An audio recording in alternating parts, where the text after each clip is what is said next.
mucha información falsa, todo es visto desde una perspectiva muy ideológica, casi de guerra fría, donde el presidente Chávez ha sido pues demonizado. Después de estas reacciones tenemos otras. Es un gusto para nosotros poder compartir a partir de este momento algunas reflexiones, algunos análisis con el alcalde de Bogotá, Gustavo Petro, es candidato a la presidencia de Colombia por el Partido Polo Democrático, ex senador de la República Colombiana. Bienvenido, alcalde, ¿cómo está? ¿Cómo estás, Tatiana? ¿Qué tal? Muy bien, muchas ¿Cómo gracias. estás, Rick? ¿Qué tal? Muy bien, gracias, alcalde. Nos gustaría reflexionar en torno a declaraciones que usted hizo a la prensa una vez se conoció la noticia del fallecimiento del presidente Hugo Chávez. Usted decía que el presidente Hugo Chávez Frías será un hito en la historia contemporánea de América Latina. Sus convicciones, su ímpetu y su compromiso con su ideario político abrieron un camino de la mayor relevancia para el pueblo venezolano y para la izquierda democrática de toda la región. ¿Cómo así? A ver, Rey, yo pienso que, y creo que en esto nadie nos va a desmentir, hay días donde se viven cosas cotidianas, pasan cosas, puede haber elecciones, sube un presidente, baja otro, cambia una sigla política por otra, y hay días en donde se construye la historia. Y creo que quienes hemos vivido estas décadas, hemos vivido un periodo muy intenso de la historia de América Latina. Y hay que agradecer el poder vivirlo. Esos son momentos en donde, como dijera algún periodista hace mucho tiempo, John Reed, son días que estremecen el mundo. Si uno mirase la prensa mundial de ayer, de hoy, de mañana seguramente, ¿qué es lo que uno puede captar en una primera instantánea? Que algo pasó aquí, algo sucedió aquí, no simplemente el hecho trágico de la muerte de una persona, de un presidente, sino que fue tan profundo las cosas que sucedieron aquí y suceden, que estremecen el mundo. Y eso es lo que estamos viendo, como antaño a principios del siglo XX, que escribió ese periodista norteamericano, estos días son días que estremecen el mundo, hoy podríamos decir lo mismo. ¿Está sorprendido usted entonces por esos millones de personas en las calles ayer y millones de personas hoy en la Academia Militar? El mundo está sorprendido, porque no se lo esperaban. Si uno va, sobre todo a Colombia, o a entornos europeos, incluso norteamericanos, que han estado más sujetos a una visión mediática de lo que sucedía en Venezuela, sin investigar lo que realmente sucedía en Venezuela, allá en los 90, a principios del siglo XXI y en esta década que ha pasado. Eh, un ciudadano del común diría, Chávez es como un personaje medio eh, folclórico, dirían en la ciudad de Bogotá. Y así hablaban, y no entendían qué pasaba aquí. No podían captar a partir de la pantallita esa del televisor que les iba mostrando un pedacito del discurso, cierta palabra, cierto canto que mostraba una imagen que no era. No podían captar la realidad y la intensidad de la historia que se estaba viviendo, no solamente en Venezuela, porque ahora tenemos que hablarlo así, es la historia de América Latina, la que se comenzó a reescribir. Lo habíamos hecho en el pasado y obviamente esto ya son frases de cajón, hace 2 siglos, ¿cierto? Diferentes líderes intelectuales, revolucionarios, muy influenciados por Francia, etcétera, empezaron a construir una historia latinoamericana con su lucha. Pasó 2 siglos y volvimos a hacerlo. Y me parece que eso es precisamente lo que yo llamaría construir historia. Yo conocí a Chávez hace 19 años. ¿Dónde lo conoció? Para nosotros el 19 es un número mágico. ¿Por qué? Porque en Colombia, y es como la bisagra entre dos momentos de estas décadas, yo era militante del M19, el movimiento 19 de abril, que así se llama, era un movimiento insurgente armado, había recogido cierta influencia de los tupamaros uruguayos, se lanzó en armas a partir de 1974 su primera acción con la que se fundó fue recoger una espada de Bolívar que estaba en un museo y guardarla hasta que dejamos de ser un movimiento armado, bajo la tesis de que esa espada no se iba a volver a infundar hasta que la justicia social estuviera en nuestra patria.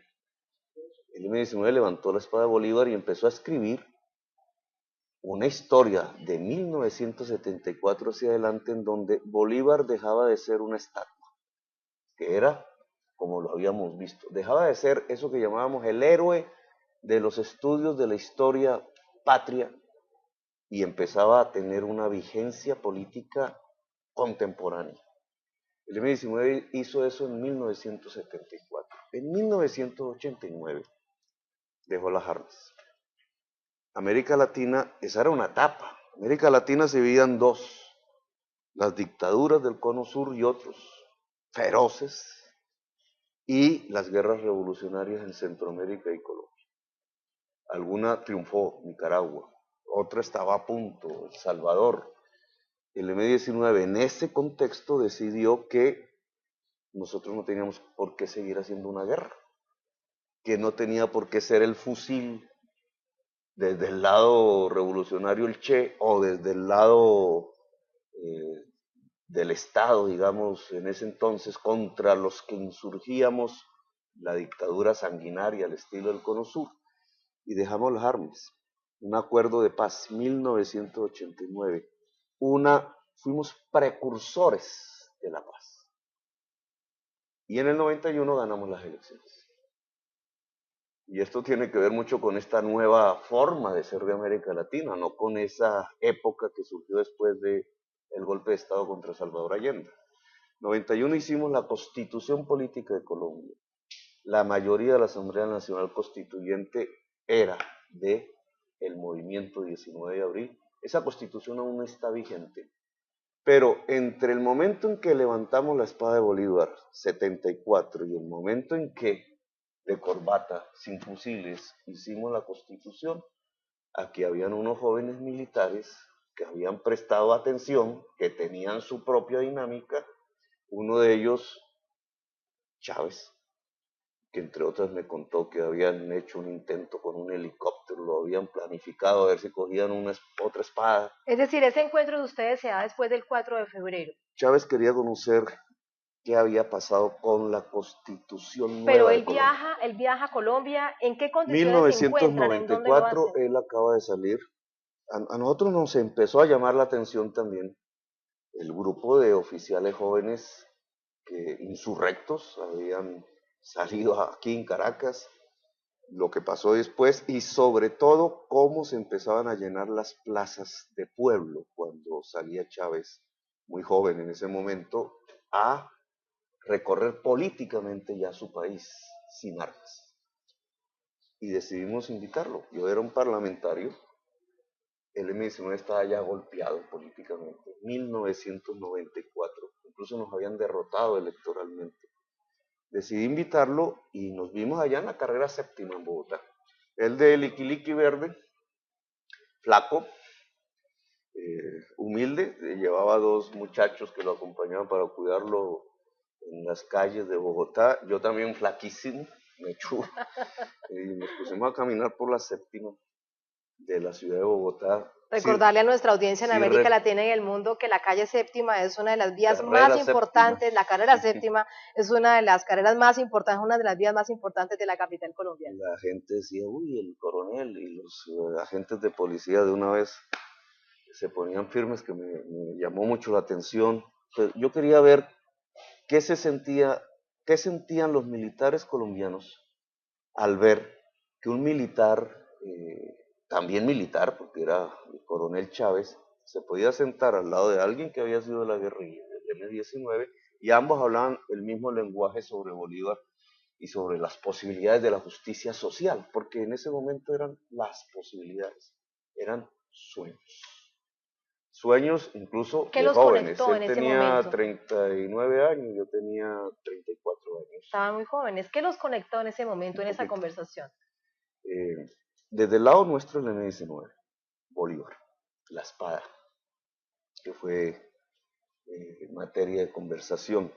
A mí me recordaba mucho un caribeño fundador del M-19, Bateman, y a Torrijos sobre todo. Él estaba curiosísimo por saber cómo había sido el proceso constituyente. Y por eso habló con Álvaro Gómez, que después asesinaron, con Serpa y con Antonio Navarro, que fueron los 3 presidentes Navarro a nombre del M-19.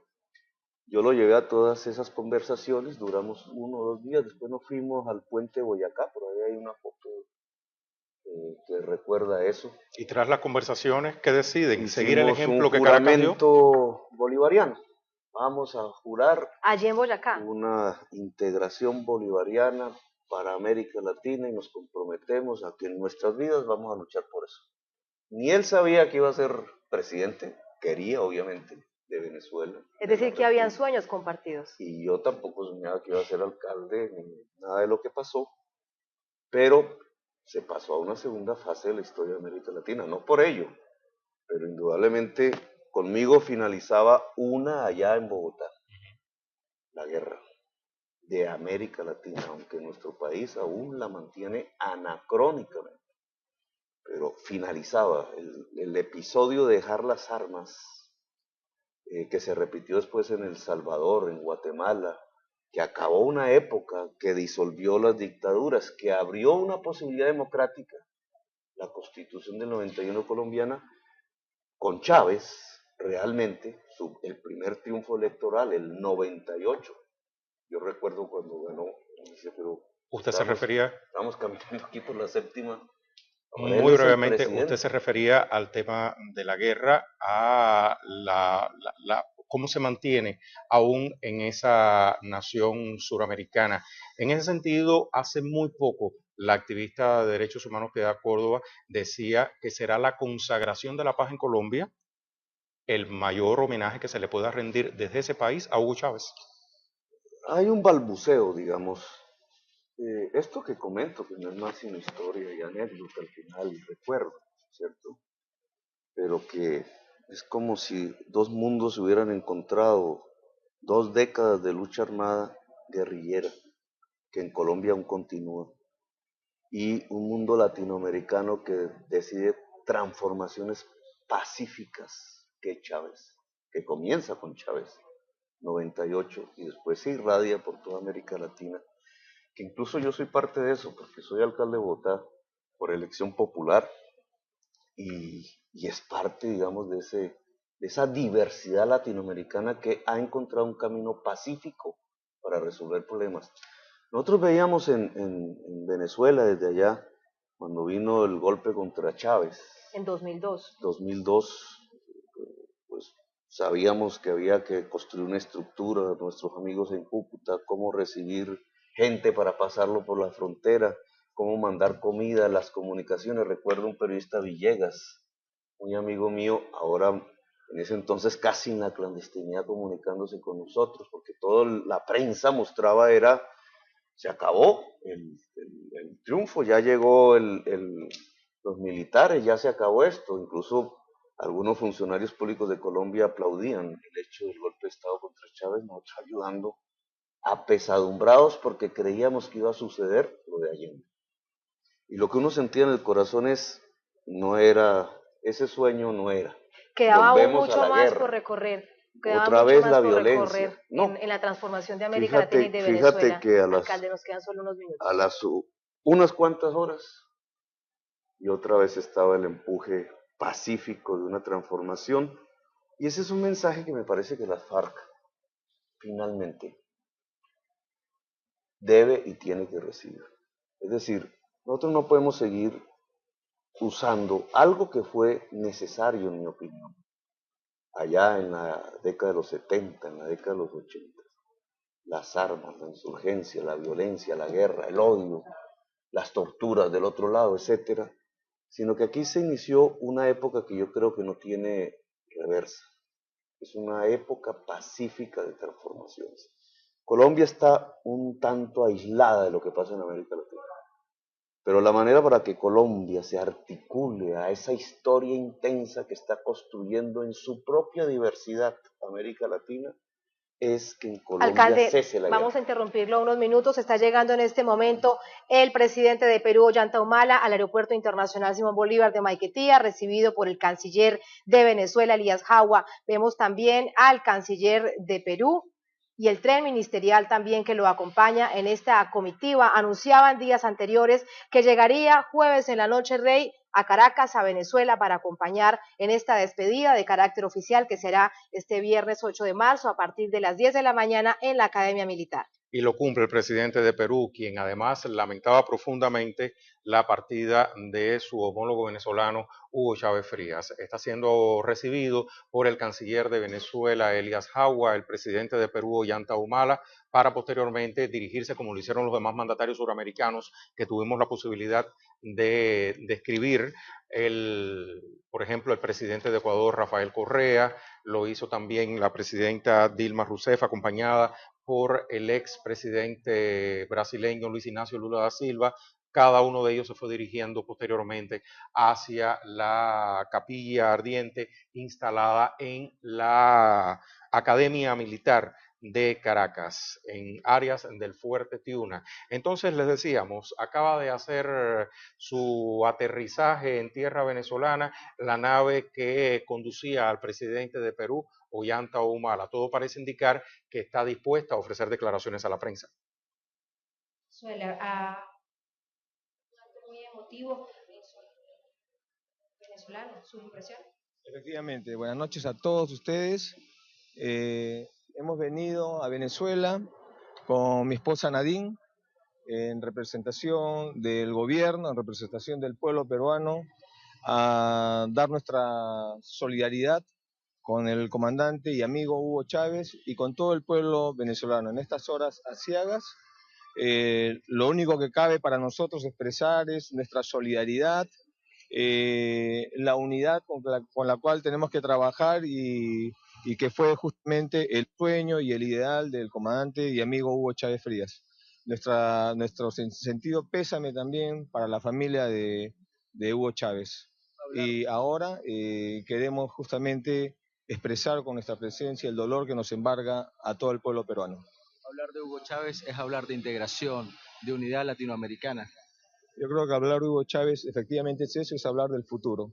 Es justamente seguir un sueño de unidad latinoamericana y creo que eso es lo que hoy día el presidente Hugo Chávez esperaría de todos. Es un ejemplo a seguir en el mundo. Yo creo que sí. Lo que él ha mostrado es una amistad con todos los pueblos, una solidaridad. Y creo que eso es lo que hoy día hace falta en el mundo. Y eres de al señor Hugo Chávez y su gobierno. Yo creo que ha sido un líder continental y ha puesto a Venezuela en un sitial, en un lugar de liderazgo y que creo que hoy día mayoritariamente el pueblo venezolano está respaldando su gestión. Muchísimas gracias.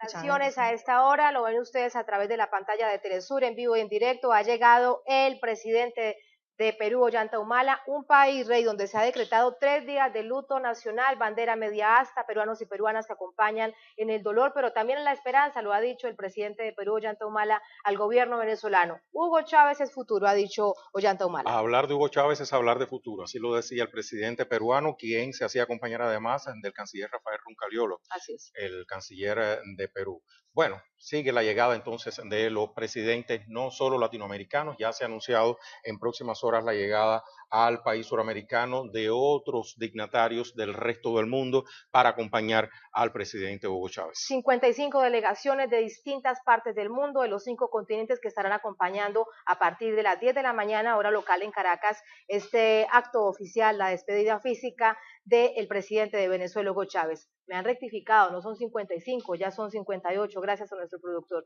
Alcalde, muchísimas gracias por acompañarnos, por contarnos anécdotas que sin duda marcan la historia de América Latina. Muchas gracias. Parte de la historia, recordemos, no vamos a un entierro, como dicen en Bogotá, vamos a una siembra, como me acaba de decir la hija de Jorge Eliezer Gaitán. Y me parece que eso es importante tenerlo. Vamos a una siembra y estamos viviendo días que estremecen el mundo.